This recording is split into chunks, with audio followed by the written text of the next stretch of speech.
This is Standing Watch. And now, Evangelist Norbert Link. Greetings, everyone, and welcome back to our Standing Watch program. Will the Jews begin to give animal sacrifices in Jerusalem, on the Temple Mount? Will they begin to build a third temple? According to the Bible, the answer to both questions is yes. First of all, the Bible is very clear that animal sacrifices will be brought by the Jews just prior to Christ's return. There are many scriptures which tell you this. I'd like to read to you from Daniel chapter 11 and verse 31, which talks about a king of the north who will muster forces, and it goes on to say, and then they shall take away the daily sacrifices. This is just prior to Christ's return. So in order to take them away, they have to be brought first. Another scripture in Daniel 12, verse 11 says, from the time that the daily sacrifice is taken away, there will be 1,290 days. Now it is true, of course, that sacrifices can be brought without a temple. In the book of Ezra, you read about the Jews, that they actually began bringing sacrifices prior to the building of the second temple. But they began the sacrifices in view of the erection of the temple. And even though in the future, if the Jews start to begin sacrifices prior to the building of the temple, that doesn't mean that a temple is not going to be built. In fact, the Bible strongly indicates that it will be, and I'm talking about prior to the return of Christ. Revelation chapter 11, verses 1 and 2 tells us that an angel of God says, and I quote, rise and measure the temple of God, the altar, and those who worship there. But leave out the court which is outside the temple, and do not measure it, for it has been given to the Gentiles. And they will tread the holy city underfoot for 42 months, or 3.5 years. Many commentators feel very strongly that this is talking about the building of a third temple prior to Christ's return. Let me just read to you from the Nelson Study Bible, which says, John is given a reed like a measuring rod, much like that used by Ezekiel in his vision of the measuring of the temple.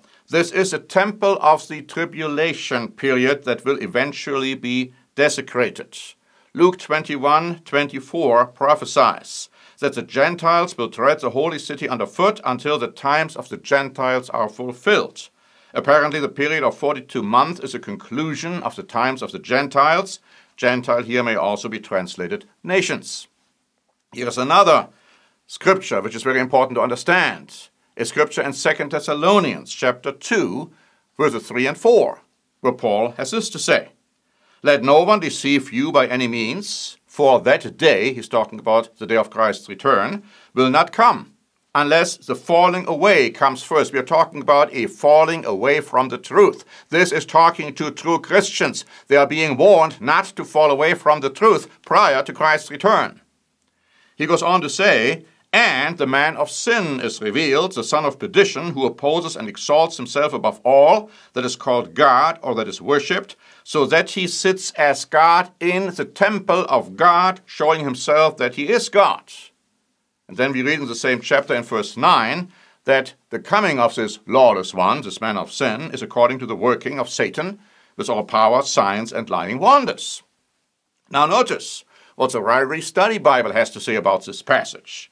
It's talking about the fact that this person will desecrate the rebuilt Jewish temple in Jerusalem by placing himself there to be worshipped. This will be the climax of man's great sin of self-deification in open defiance to God. And also again, the Nelson Study Bible has this to say, the man of sin will proclaim himself to be divine and will sit in the temple of God acting as if he were God. The man of sin will probably stand in a physical temple in Jerusalem and declare himself to be a god, the ultimate fulfillment of the abomination of desolation spoken of by Daniel and Jesus. Now, there are many more scriptures in the Bible which strongly indicate that a third temple is going to be built prior to Christ's return. One of those passages can be found in Psalm 79. You can read the entire psalm, but I just want to quote here verse 1, which says, O God, the nations have come into your inheritance, your holy temple they have defiled, they have laid Jerusalem in heaps.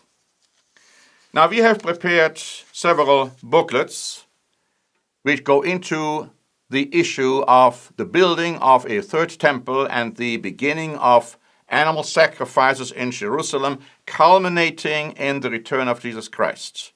One of our free booklets is the booklet on the mysteries of the book of Revelation, which goes into these issues in quite some detail.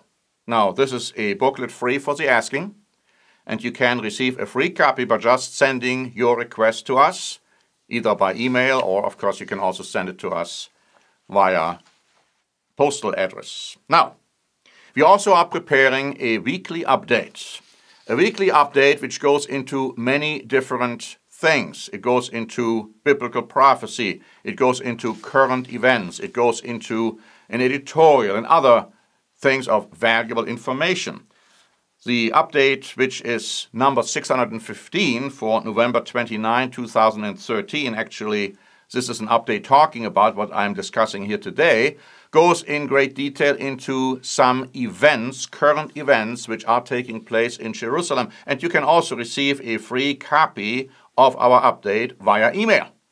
It's being sent out, as I said, every week. It's completely, totally free of charge. So please just send us your email address and we will be happy to put you on our list. Now, in this update and also the subsequent one, we are quoting from an article by the Washington Post, December 2, 2013, to show you how what we have just read in the Bible is coming to fulfillment. I like to just read a few excerpts from this article. It says, a small but growing movement by Jewish activists demanding the right to pray at the site of their destroyed temple in the heart of the disputed capital's old city is creating a potentially explosive clash with the Muslim world, which considers the spot holy and bans Jews from public worship there. 2 millenniums ago, the article goes on to say, this place was the site of the Jews' second temple, destroyed in AD 70 by Roman legions under Titus. Together, the wall and the site of the destroyed temple are the holiest landmarks in Judaism. A frequent visitor to the site is Rabbi Chaim Richman, a director of the Temple Institute, whose mission is to prepare for the building of the third temple where the Dome of the Rock now stands. He says he envisions a new temple rising towards the clouds with underground parking, internet, connectivity, radiant heating for the sanctified floors. The priests, in accordance with Jewish law, will be barefoot. And notice, a return of burnt offerings and animal sacrifices. It goes on to say, in April, Richmond's Temple Institute moved to a large, renovated space in the old city's Jewish quarter, overlooking the Western Wall. Inside, researchers and artisans have created silver trumpets, wooden lyres, and 3-pronged forks that would turn over burnt offerings. They sewed a priest's robe with a breastplate of golden thread and 12 precious stones, as described in the Bible and representing the 12 tribes of Israel. There is a golden menorah and an ark for the covenant. And there are architectural plans. In other words, I have already created a blueprint for the building of the temple. So when they get the green light, or when they think they have obtained the green light, they will begin building the temple. Apparently giving sacrifices on the Temple Mount. Can you imagine what that will do? Here's another article by Times of Israel, dated December 6. It says here that the complex and dangerous circumstances, talking about potential confrontation between Jews and Arabs, that are rapidly developing on the Temple Mount prompted Israel's 2 chief rabbis, and then they quote them, this week to reaffirm the ruling made by a prior rabbi, which forbids or prohibits Jews from visiting the Temple Mount. This new old ruling, however, is unlikely to have much impact at this most sensitive of sites, where years of seething tension appear to be bubbling over closer to the surface. Now, this ruling is based on a total misunderstanding and misinterpretation of some Old Testament scriptures. And most Jews don't really care about these rulings. They don't consider them to be valid at all. And even if they were in their minds, they don't care because they want possession of the Temple Mount.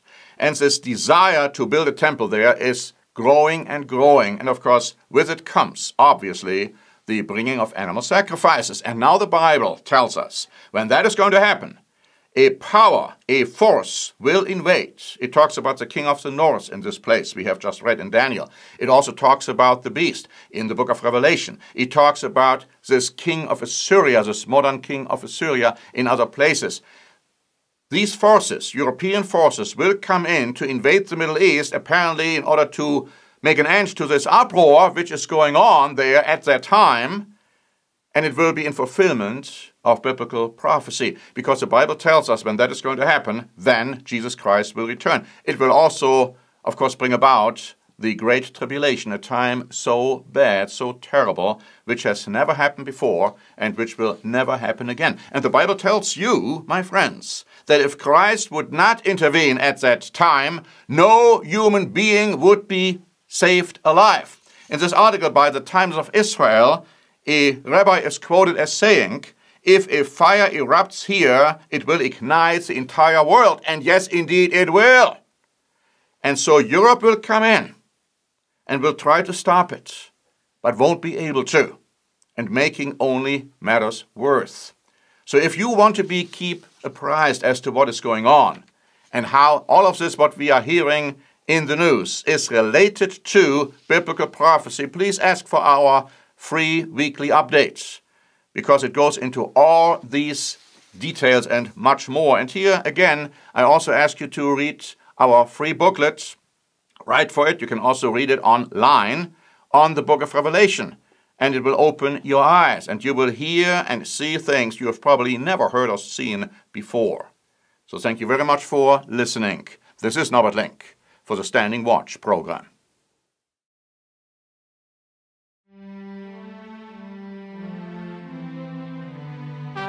Standing Watch is a presentation by the Church of the Eternal God, P.O. Box 270519, San Diego, California 92198. More information is also available at our website, eternalgod.org.